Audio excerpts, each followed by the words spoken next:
સ્વાગત છે।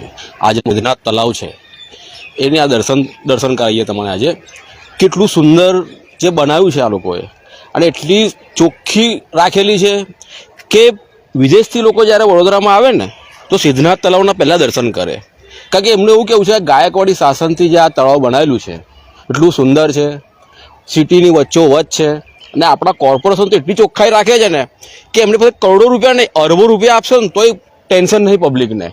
તમે જોઈ શકો છો વડોદરા શહેરનું સિદ્ધનાથ તલાવ।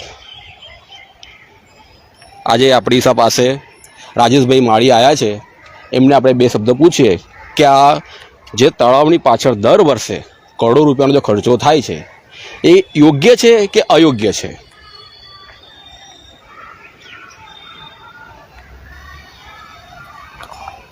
રાજેશભાઈ શું કહેશો તમે હવે?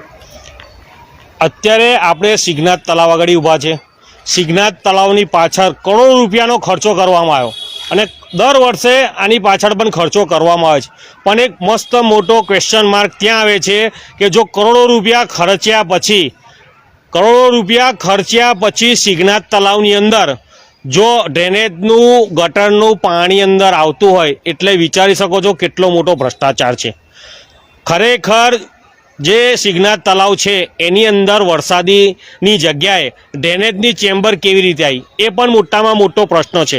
જ્યારે કરોડો રૂપિયા ખર્ચવામાં આવ્યા હોય ત્યારે જો અંદર ડ્રેનેજનું પાણી પસાર થતું હોય એટલે સ્પષ્ટપણે દેખાઈ આવે છે કે ભ્રષ્ટાચાર છે।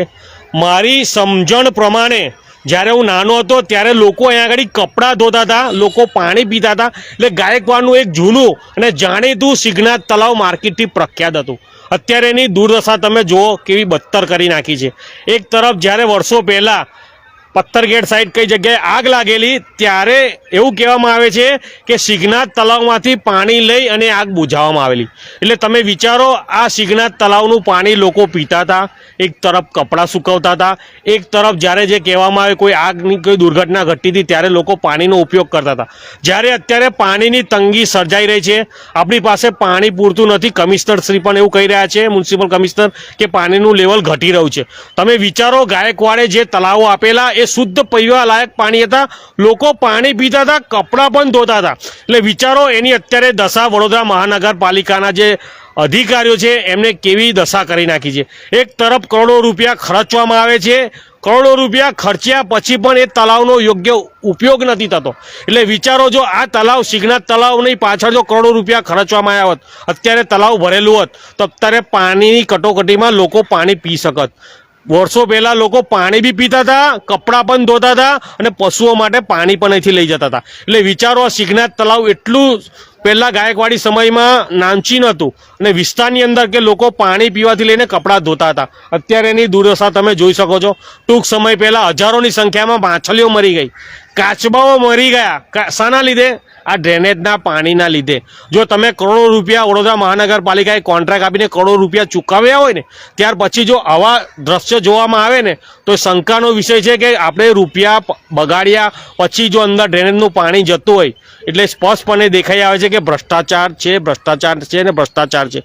ફરી એક વખત કમિશનરશ્રીનું ધ્યાન દોરું છું કે જેવી રીતે ટૂંક સમયમાં મીડિયાના માધ્યમથી કહેવામાં આવેલું કે તલાવો ઊંડાને પોરાને સ્વચ્છ કરવામાં આવે છે, હવે વરસાદની જે ઋતુ છે એ ઋતુ ચાલુ થઈ ગઈ છે, હજુ વરસાદના પાણી અંદર ભરાયા નથી પણ ડ્રેનેજના પાણી ભરાઈ ગયા છે, એટલે કમિશનર કેવા પ્રકારના પગલાં લે છે એ આવનાર સમયમાં જોવાનું રહ્યું। જ્યારે ચૂંટેલી પાંખ અહીંયા આગળ આવીને રીલો બનાવેલી ત્યારે એના પછી કામગીરી થયેલી, ત્યાર પછી કોઈ કામગીરી થઈ નથી। ત્યાર પછી ખરેખર જે ચૂંટેલી પાંખને હું કહેવા માગું છું અત્યારે તમારી સિદ્ધનાથ તલાવમાં જરૂર છે, એક તરફ ડ્રેનેજના પાણી ક્યાંથી પસાર થાય છે તાત્કાલિક બંધ કરાવો અને જે વરસાદના શુદ્ધ પાણી છે એ ફક્ત શુદ્ધ પાણી જ તલાવમાં જાય અને એક તરફ જો પાણીની કટોકટી સર્જાય તો આ જગ્યાએથી પાણી આપણે પીવા લાયક બને એવું આયોજન કરો।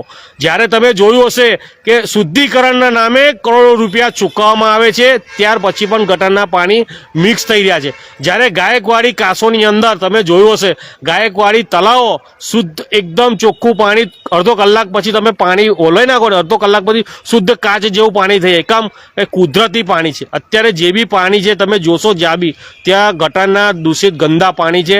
તાત્કાલિક કમિશનરશ્રીનું ધ્યાન દોરું છું કે જે આવા તલાવો છે શુદ્ધ તળાવો એમાં શુદ્ધ પીવાના પાણીનો સંગ્રહ કરો.